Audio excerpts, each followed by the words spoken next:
И откако власта порушењето на еден нели како кула од карти после се друго се разруши, ни ја прати и таа порака дека ако некој се дрзне нешто малку почувствително да истражува, ќе оди во затвор.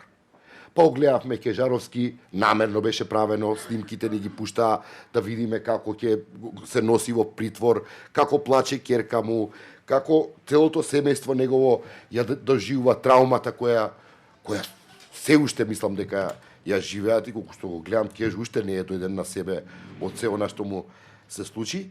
И тогаш ми се чини не погодија во оној што е некој примитивен инстинкт на преживување. Тоа беше моментот кога се разбудивме сите и се солидаризиравме и тоа се организираа првите сериозни протести.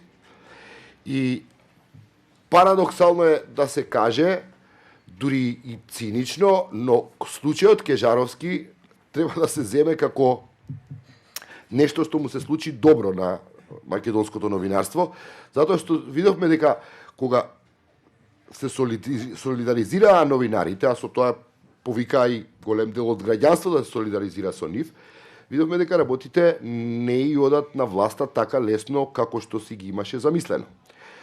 Па така, според мене, една од најголемите победи која ни се случи е тоа што успеавме да го извршиме тој притисок и во домашната јавност, и во странската јавност, и Кежаровски да му овозможиме да, нели, фала Богу, денеска е Кежаровски на слобода, со своето семејство, и власта едноставно мораше да отстапи од тој притисок кој се случи во налетот на нашата солидарност.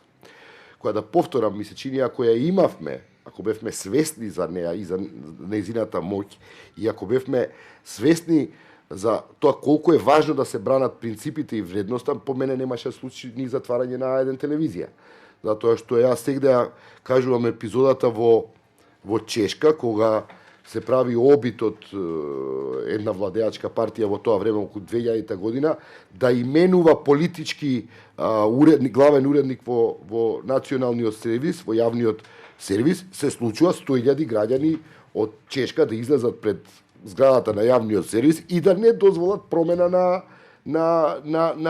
уредништвото, бидејќи граѓаните едноставно си го бараат своето право. По закон јавниот сервис е тој кој треба да ги застапува интересите на сите граѓани. Граѓаните го плаќаат. Тука тоа, например, таа свест не можам да видам дека се уште постои. Напротив, на еден случај се поларизираше јавноста дали се брани криминалецот Велија или не се брани криминалецот Велија. И тука отприлике се загуби и целата битка.